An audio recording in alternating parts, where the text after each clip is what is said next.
Namaste, dear friends and readers. Today we will be chanting the Tikshna Damshtra Kala Bhairavashtakam. This stotra has various bijas incorporated along with it. This is a very rare stotra whose source is currently not evident, but it is chanted by great upasakas. Let us chant the stotra now.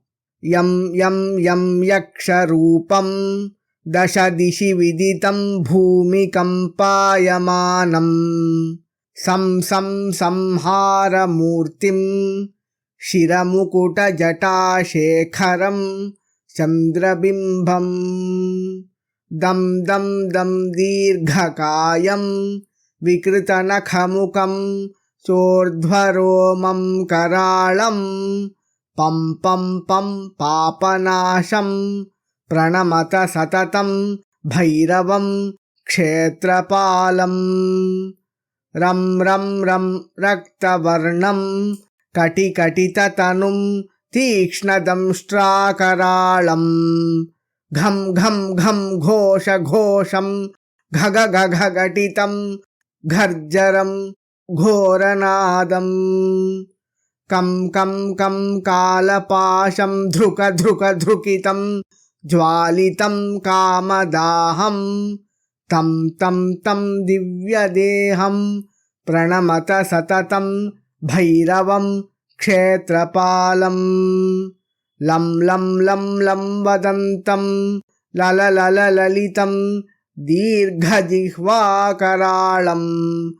धूम धूम धूम धूम्रवर्णं स्फुटविकटमुखं भास्करं भीमरूपं रुं रुं रुं रुण्डमालं रवितमनियतं ताम्रनेत्रं कराळं नं नं नं नग्नभूषं प्रणमत सततं भैरवं क्षेत्रपालं वं वं वं वायुवेगं नतजनसदयं ब्रह्मसारं परं तं खं खं खं खड्गहस्तं त्रिभुवनविलयं भास्करं भीमरूपं चं चं चं चलित्वा चल चल चलिताच्चालितं भूमिचक्रं मं मं मं मायिरूपं प्रणमत सततं भैरवं क्षेत्रपालं शं शं शं शङ्खहस्तं शशिकरधवलं मोक्षसम्पूर्णतेजं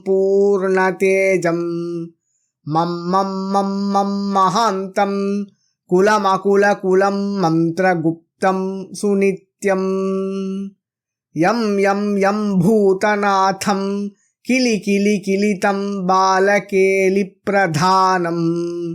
अं अन्तरिक्षं प्रणमत सततं भैरवं क्षेत्रपालं खं खं खं खड्गभेदं विषममृतमयं कालकालं कराळं क्षं क्षं क्षं क्षिप्रवेगं दह दह दहनं तप्तसन्दीप्यमानं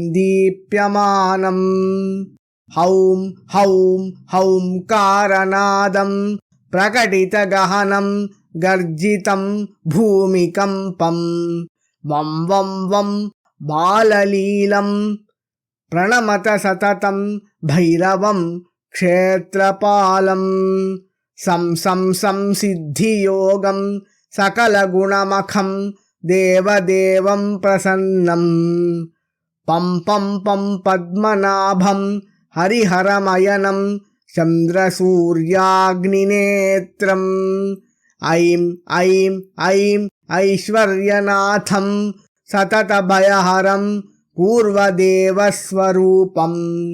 रौं रौं रौं रौद्ररूपं प्रणमत सततं भैरवं क्षेत्रपालं हं हं हं हंसयानं हसितकलहकं मुक्तयोगाट्टहासं नं नं नं नेत्ररूपं शिरमुकुटजटाबन्धबन्धाग्रहस्तं टं टं टं टं कारनादं त्रिदशलठलटं कामगर्वापहारं भुं भुं भुं भूतनाथं प्रणमत सततं भैरवं क्षेत्रपालम् इत्येवं कामयुक्तं प्रपठति नियतं भैरवस्याष्टकं यो निर्विघ्नं दुःखनाशं सुरभयहरणं डाकिनी शाकिनीनां नश्येद्धि व्याघ्रसर्पो हुतवः सलिले राज्यसंशस्य शून्यम् सर्वा नश्यन्ति दूरं विपदैति भृशं चिन्तनात् सर्वसिद्धिम् भैरवस्याष्टकमिदं षण्मासं यः पठेन्नरः स याति परमं स्थानं यत्र देवो महेश्वरः सिन्दूरारुणगात्रं च सर्वजन्मविनिर्मितं मुकुटाग्र्यधरं देवं भैरवं प्रणमाम्यहम् नमो भूतनाथं नमो प्रेतनाथं नमः कालकालं नमो रुण्डमालं नमः कालिका प्रेमलोलं करालं नमो भैरवं काशिकाक्षेत्रपालम् इति श्री तीक्ष्णदंष्ट्रकालभैरवाष्टकम्. The Palashruti mentions इत्येवं कामयुक्तं प्रपठति नियतं भैरवस्य अष्टकं यो. Whoever recites this Ashtaka Stotra with desires, for them the below mentioned are the Palas. Nirvignam, they are not affected by obstacles. Dukkha nasham, their sorrows and pains are removed, destroyed. Surabhaya haranam dakini shakini nam. Fear of dakini, shakini and other negative forces are also rectified. Nashyedhi vyaghra sarpau. Fear of wild animals like tigers and venomous creatures like snakes are also removed. And is protected from Utavaha Salile. He is protected in between fire and he is protected in water bodies. Rajya samshasya shunyam sarva nashyanti duram vipadaha. And other kinds of problems and sorceries are also destroyed and all kinds of dangers are destroyed. Iti brisham chintanat sarvasiddhim. Just by remembering that these are all the benefits of it and chanting the stotra with devotion gives all kinds of perfections, siddhis, attainments. Bhairavasya ashtakamidam shanmasam yah patennaraha. Anyone who recites this octet of Bhairava for 6 months, they attain the supreme abode where Maheshwara lives. Yatra Devo Maheshwaraha, they attain such a supreme abode. That is, after their end of the present life, they reach Maheshwara, they attain Salokya Mukti. Thank you for listening.